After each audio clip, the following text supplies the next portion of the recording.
ഇവിടെ ഗവർണറുടെ നയപ്രഖ്യാപനത്തിന് നന്ദി പ്രമേയം അവതരിപ്പിച്ചുകൊണ്ടുള്ള ശ്രീ ടി.പി. രാമകൃഷ്ണ പ്രമേയത്തെ ഞാൻ അംഗീകരിക്കുക.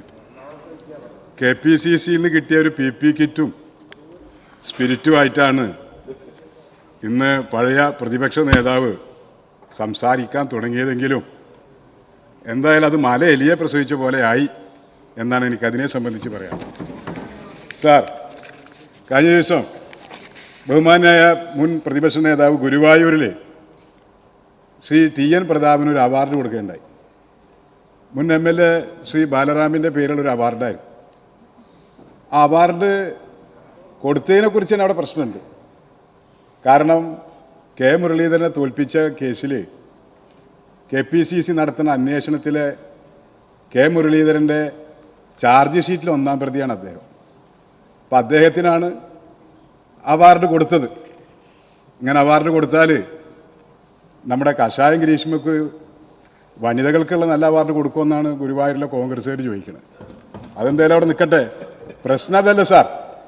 അവിടെ പ്രതിപക്ഷ പഴയ നേതാവ് രമേശ് ചെന്നിത്തല നടത്തിയ പ്രസംഗമാണ്. അദ്ദേഹം പറഞ്ഞത് തൃശ്ശൂരിൽ ശ്രീ TN പ്രതാപൻ മത്സരിച്ചിരുന്നെങ്കിൽ ജയിക്കുമായിരുന്നു എന്നാണ്. അപ്പോൾ TN പ്രതാപനെ മത്സരിപ്പിക്കാതെ K. മുരളീധരനെ വടകരയിൽ നിന്ന് കൊണ്ടുവന്നത് സുരേഷ് ഗോപിയെ ജയിപ്പിക്കാൻ വേണ്ടിയായിരുന്നോ എന്നുള്ള കാര്യമാണ് അറിയേണ്ടത് എന്ന കാര്യമാണ് ഞാനിവിടെ സൂചിപ്പിക്കുന്നത്. അതുകൊണ്ട് K. മുരളീധരന് കൊണ്ടുവന്ന് പ്രതാപം കൊടുത്ത കഷായം കുടിച്ച് അദ്ദേഹം അവിടെ സമാധിയായിട്ടുണ്ട്. എന്തായാലും കഷായം ഗ്രീഷ്മക്ക് ബഹുമാന്യനായ നമ്മുടെ ജഡ്ജി വധശിക്ഷ വിധിച്ചിട്ടുണ്ട്. ഇവർക്ക് എന്തായാലും കേരളത്തിൻ്റെ ജനകീയ കോടതി ക്യാപിറ്റൽ പണിഷ്മെന്റ് കൊടുക്കും എന്നുള്ള കാര്യത്തിൽ തർക്കമില്ല. സാർ, പാലക്കാട് ഒരു MLA വന്നിട്ടുണ്ട്, നല്ല കാര്യം. പക്ഷെ ചേലക്കരയിൽ നിന്നും ഒരു MLA വന്നിട്ടുണ്ട്.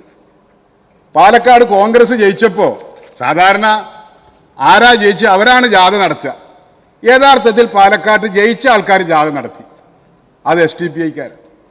ഇവിടെ വിഷ്ണുനാഥ് പറഞ്ഞു, ഞാൻ വലത് കൈയും പിടിച്ചിട്ടാണ് പാലക്കാട്ടത്തെ MLAയെ കൊണ്ടുവന്നത്. അപ്പോൾ അദ്ദേഹത്തിൻ്റെ വലത് കൈയിൽ രാഹുലും ഇടത് കൈയിൽ SDPI. SDPI പ്രകടനം നടത്തിയപ്പോൾ കോൺഗ്രസ് ആകെ സന്തോഷിച്ചപ്പോൾ എൻ്റെ നാട്ടിലൊരു കുടുംബം കരഞ്ഞു സാർ. അത് പുന്നയിലെ പുന്ന നൗഷാദ് എന്ന് പറയുന്ന SDPIക്കാരാൽ അരുങ്കൊല ചെയ്യപ്പെട്ട കോൺഗ്രസിൻ്റെ വാർഡ് പ്രസിഡന്റിൻ്റെ കൊച്ചു മകനും മകളും സ്വന്തം ഭാര്യയുമാണ്.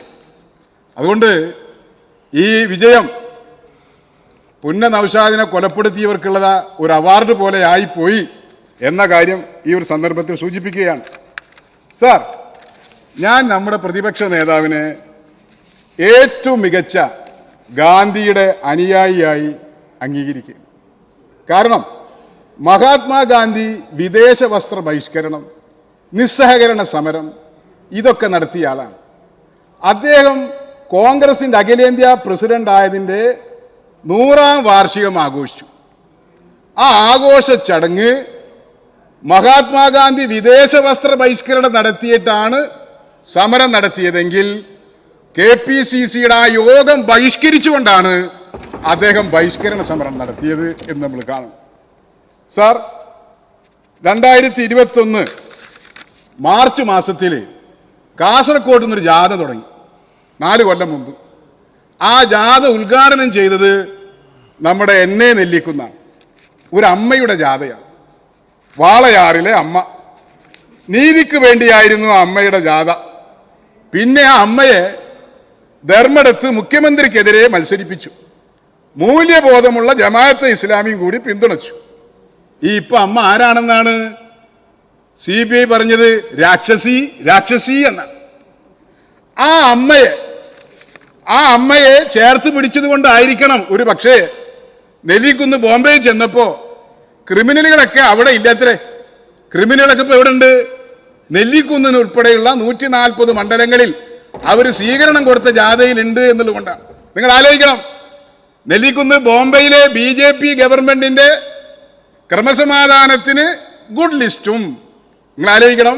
കഴിഞ്ഞ ദിവസമാണ് ബോളിവുഡ് താരം കെയ്ഫിനെ വെടിവെച്ചിട്ടത്. അതിന് ഗുഡ് സർട്ടിഫിക്കറ്റും ബഹുമാന്യനായ ജഡ്ജി കഷായം ഗ്രീഷ്മക്ക് വധശിക്ഷ വിധിക്കുമ്പോൾ കേരളത്തിന്റെ പോലീസിന്റെ മികവിന് അവാർഡ് കൊടുത്തു. ആ ഗവൺമെന്റിനെ, ആ പോലീസിനെ മോശക്കാരനുമായി ചിത്രീകരിക്കുന്നത് BJP ലീഗ് അന്തർധാരയുടെ ഭാഗമാണോ എന്നാണ് എനിക്കറിയേണ്ടത്. സാർ, KPCC ഒരു കൊല്ലത്തിന് ശേഷം രാഷ്ട്രീയ കമ്മിറ്റി ചേർന്നപ്പോൾ KPCC പ്രസിഡന്റ് മാറണമെന്ന് ചിലർ, പ്രതിപക്ഷ നേതാവ് മാറണമെന്ന് മറ്റൊരു ചിലർ, രണ്ടു കൂട്ടർ മാറിയില്ലെങ്കിൽ ഞാൻ രാജിവെക്കുമെന്ന് ദീപാദാസ് മുൻഷി. നോക്ക്, നിങ്ങൾ കോൺഗ്രസിന്റെ ഒരു സ്ഥിതി നോക്ക് സാർ. KPCCയിൽ എന്തായാലും അടുത്തൊന്നും ധാരണയാകില്ലെന്ന് ഉറപ്പായി. എന്തായാലും സമുദായ സംഘടനാ ബലത്തിൽ ചെന്നിത്തലയും ഒരു ബലവും ഇല്ലാത്തതാണ് എന്റെ ബലം എന്ന മട്ടിൽ VD സതീശനും അരങ്ങിൽ ആടുകയും അണിയറയിൽ ചാടുകയും ചെയ്യുന്നുണ്ട് സാർ. എന്തായാലും അടുത്ത പ്രതിപക്ഷ നേതാവിന്റെ കസേര സ്വന്തമാക്കാൻ സൂര്യ നമ്പൂതിരിപ്പാട് ഇന്ദുലേഖയെ കിട്ടാൻ വേണ്ടി നടന്നതുപോലെ രണ്ടു കൂട്ടരും നടക്കുന്നുണ്ട് എന്നുള്ളതാണ് സത്യം.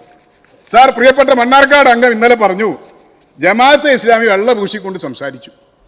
സാർ, ജമാഅത്തെ ഇസ്ലാമിയെ കുറിച്ച് ചന്ദ്രിക പത്രം, അതിന് CP സെയ്തലി എഴുതിയൊരു ലേഖനുണ്ട്. ജമാഅത്തെ ഇസ്ലാമി ഒരു ചെളിയും കലരാത്ത പരിശുദ്ധ നെയ്യ്. ബഹുമാനപ്പെട്ട മണ്ണാർക്കാട് അംഗം അതൊന്ന് വായിക്കണം. ഇവിടെ നമ്മുടെ ന്യൂമാൻ കോളേജിലെ പ്രൊഫസർ ജോസഫിന്റെ കൈ വെട്ടിയപ്പോൾ NDF ക്രിമിനലുകൾക്കെതിരായി മുസ്ലിം ലീഗ് ഒരു യോഗം വിളിച്ചു ചേർത്തു. ആ യോഗം വിളിച്ചു ചേർത്തത് കോട്ടക്കലാണ്. രണ്ടു കൂട്ടർ ആ സ്ഥലത്തേക്ക് യോഗത്തിൽ വിളിച്ചില്ല മജീദ് സാഹിബ്. അതൊന്ന് ജമാഅത്തെ ഇസ്ലാമിയും മറ്റൊന്ന് NDF-ഉമാണ്. ഇതിൽ പ്രതിഷേധിച്ച് ജമാഅത്തെ ഇസ്ലാമി ഒരു ലേഖനം എഴുതാൻ വേണ്ടി ചുമതലപ്പെടുത്തി. അത് നിങ്ങളുടെ ഇന്നത്തെ അമീർ ദാവൂദിനെയാണ്. ആ അമീർ എഴുതിയ ലേഖനം എങ്ങനെയാണെന്നറിയോ? തീവ്രവാദത്തിനെതിരെ കോട്ടക്കൽ കഷായം. ആ കോട്ടക്കൽ കഷായവും സെയ്തലവിയുടെ നെയ്യും ഇത് രണ്ടും കൂട്ടിക്കലർത്തിയാണ് ഇപ്പോൾ ലീഗ് ഭക്ഷിച്ചുകൊണ്ടിരിക്കുന്നത് എന്നുള്ളതാണ്. ഒരു കാര്യം ഞങ്ങൾക്ക് പറയാം, നമ്മുടെ ഗ്രീഷ്മയുടെ കഷായത്തിനേക്കാളും പെശകുള്ളതാണ് ജമാഅത്തിന്റെ കഷായം. ആ കഷായം കുടിച്ച് മുസ്ലിം ലീഗ് വഫാത്തായാൽ നിങ്ങൾക്ക് തലക്കീൻ ഓതാൻ പോലും ഒരാളെ കിട്ടൂല. കാരണം ജമാഅത്ത് തലക്കീൻ ഓതിനെ അംഗീകരിക്കണില്ല എന്ന് നിങ്ങൾ മനസ്സിലാക്കിക്കോളണം. സാർ, ക്രിസ്ത്യൻ സഭയുടെ ഏറ്റവും പരമോന്നതമായ ഒരു പള്ളി ഹാഗിയ സോഫിയ എന്ന് പറയുന്നൊരു പള്ളി, അതൊരു മ്യൂസിയമാണ്. ആ മ്യൂസിയം ഈ അടുത്ത കാലത്ത് അവർ അധികാരത്തിൽ വന്ന പ്രസിഡന്റ് അത് പള്ളിയാക്കി മാറ്റി. അതിനനുകൂലിച്ചുകൊണ്ടാണ് മുസ്ലിം ലീഗ് അദ്ദേഹത്തിന്റെ സാദിഖ് അലി തങ്ങള് ചന്ദ്രികയിൽ എന്തെഴുതി, ലേഖനം എഴുതി. അവരാണ് ഇവിടെ RSSകാർ പള്ളി പൊളിക്കുന്നതിനായിട്ട് സംസാരിക്കണത്. ഞാൻ ചോദിക്കുന്നത്, ഒരു മിനിറ്റ് സാർ, ഇവിടെ ജമാഅത്തെ ഇസ്ലാമി ഇന്ന് മുസ്ലിം ലീഗിന്റെ ബൗദ്ധിക് പ്രമുഖും SDPI ശാരീരിക് പ്രമുഖുമായി മാറിയ ഒരു മുസ്ലിം പതിപ്പുള്ള ഒരു BJP ആയി മാറിയിരിക്കുന്നു എന്നുള്ളതാണ് സാർ. ഇവന്മാർക്കെതിരായിട്ടുള്ള വലിയ മുന്നൊരുക്കം ഇന്ന് മുസ്ലിം സമുദായത്തിൽ തന്നെ നടക്കുന്നുണ്ട് എന്ന് കൂടി സൂചിപ്പിച്ചുകൊണ്ട് ഈ പ്രമേയത്തെ പിന്താങ്ങിക്കൊണ്ട് ഞാൻ നിർത്തുന്നു.